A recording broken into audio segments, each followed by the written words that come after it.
Welcome back to the channel. Today, as you can see, we're out in the hayfield, and I thought I'd take you along for the ride.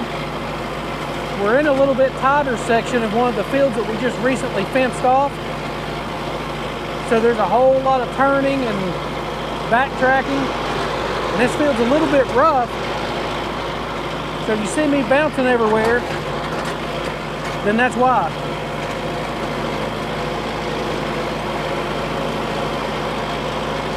So I try to make pretty good ground speed to try to make up some time, but there's only so fast you can go whenever it's so rough. Same thing goes for whenever you're mowing. I'm actually tedding right now. I've got all the hayfield mowed, and it takes me about 6 hours to mow the 12 acres. I can move a whole lot faster with our sickle bar mower than what that warrants. I can mow a lot faster than 2 acres per hour if the ground was smooth. But where we're up and down and around the hills and the sideways places, I don't go fast in these sideways places, especially on the sideways places, because if you're going pretty fast and you hit a bump and you're already on the side, then that will just pop you right on over, so you have to be really careful. So that's one thing that I really try to watch, is just trying to be safe on the sideways places. I don't want any kind of accidents happening just due to neglect or trying to go too fast. So with that being said, you know, it takes you a lot longer to do a lot of these sections of field because of your ground speed. It just doesn't warrant that on these sideways places and trying to stay safe.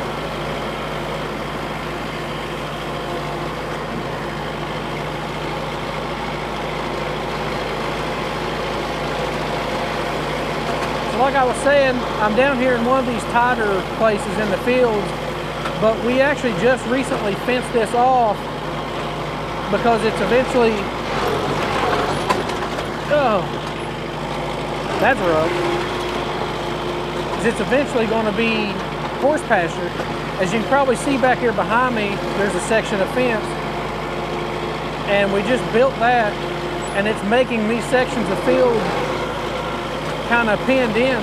This is over 2 acres out here, but it still makes it to where when you're working in these areas, it makes for a lot smaller sections to work with.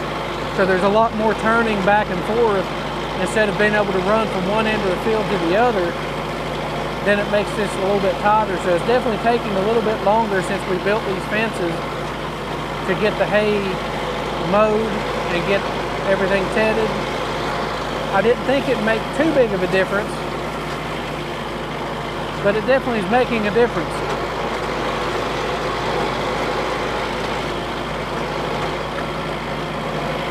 A lot of the places that I was running first gear in high range, those places were this year in fourth gear in low range, so I had to tone it down just a little bit, trying to keep everything safe distance from the fences and watching for all that kind of stuff, plus all the tight turns that I'm having to make.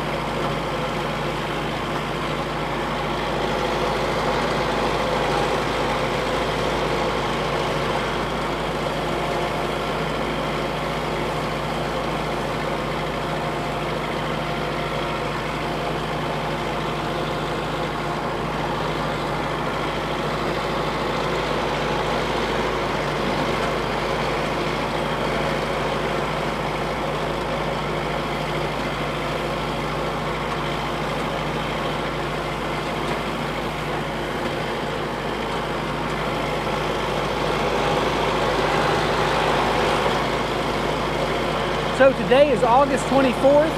This is just our second cut of hay, so we're actually running late on it. The weather just did not warrant for us to cut this any sooner. There was a 4-day stretch back about 3 or 4 weeks ago that I might have been able to cut it then, but it really would have been pushing it. So we've had to kind of push our dates back a little bit. So I don't really know that we'll get a third cut off of this.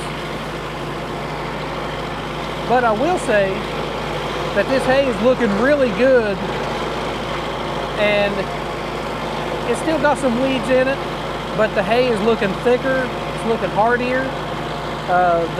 It seems like that it's really growing in a lot thicker than what it has been in the past.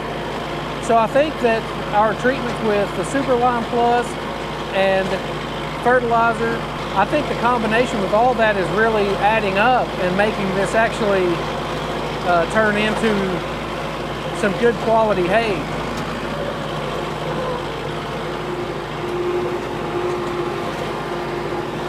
I'm gonna throw my seatbelt on because we're getting in some steep stuff right here.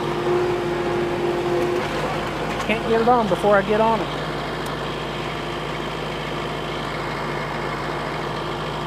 So like I say, I try to be safe with this stuff, but some of this, it gets pretty steep, and you really have to watch what you're doing and slow things down, because, you know, when you're on a sideways place like this, I even put it in four-wheel drive too, to try to make sure that my back tires don't lose traction. And if it hits a little bump and it knocks you up sideways, then if you're going too fast, it could just flop you right on over. It's actually steep enough that if you're in two-wheel drive, sometimes you'll actually lose traction on that upper tire. And if you need to hit the brakes, then that tire will slide a ways before you actually stop, because it's starting to get kind of light.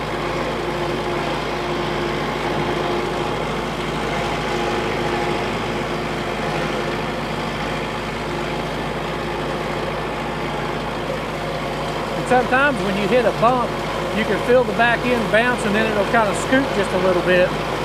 And that's even more so if you're going too fast on this steep stuff.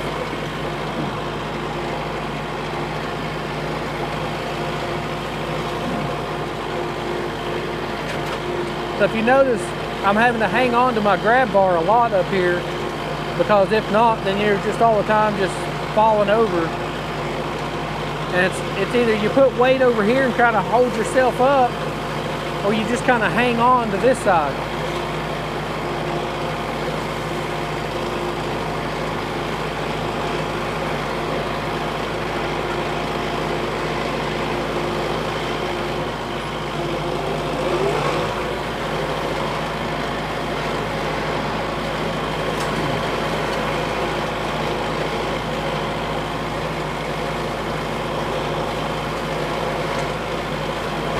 So I turned you around there, and I'm just going to show you how steep some of these places are. But it's probably still going to be really hard to tell on camera. But, you know, like right now, we're pretty much on level ground, other than it's going up and down instead of side to side.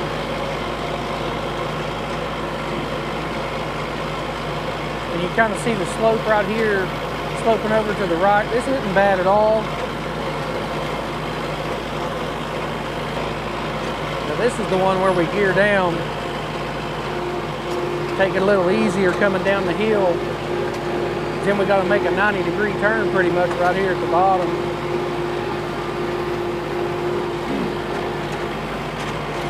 And it makes for a steep sideways place here.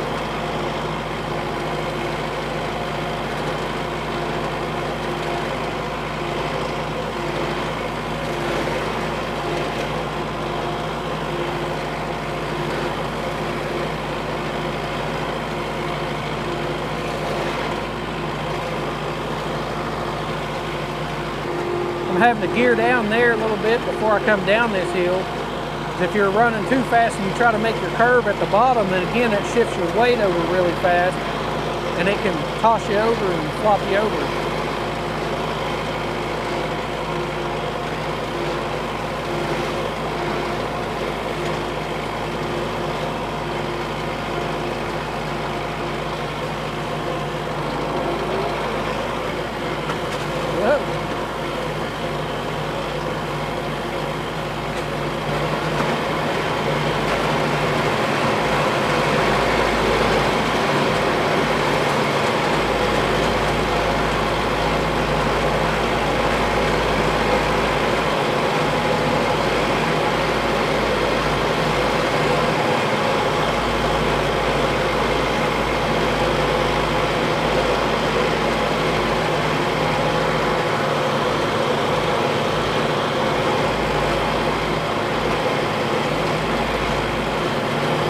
as I was saying, I'm actually running the tedder right now, and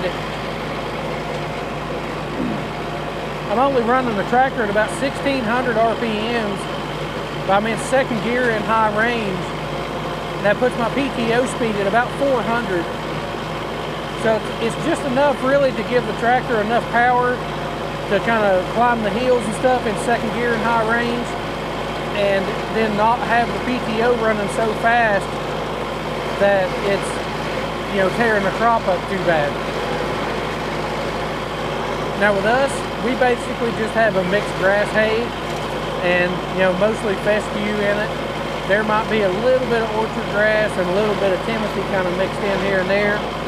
But for the most part, it's just a, you know, just a fescue. So you don't have to worry quite as much about losing the leaves and that kind of stuff off of the crop. But it just seems like this is a pretty comfortable speed that the tractor can handle most of the hills, and the tedder, you know, flings it out pretty good, and I can cover the ground at a decent speed.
Back to four-wheel drive, because we're moving over on these slopes again. It's the last section of field. We've got about 6 acres right here, and once you kind of get past these outside edges, it's not quite as steep, and I can run quite a bit faster. But again, just to be safe, I put it in four-wheel drive and then gear down and go pretty slow through here.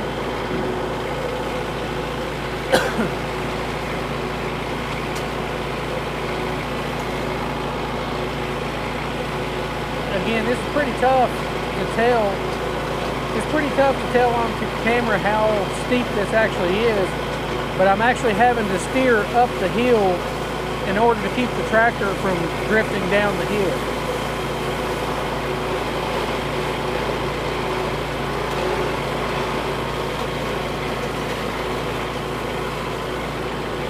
And then this part's even worse because you're going downhill and you're going sideways also. And it makes the weight want to shift up onto those front tires.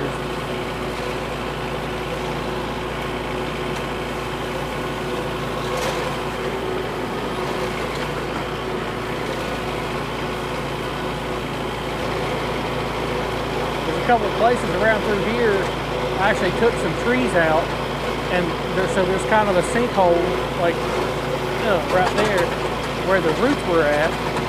So when you come back through, or the second time through, the hole I just hit on the high side is actually going to be on the low side. So a lot of times that's the kind of places too that'll make it real dangerous of tipping over.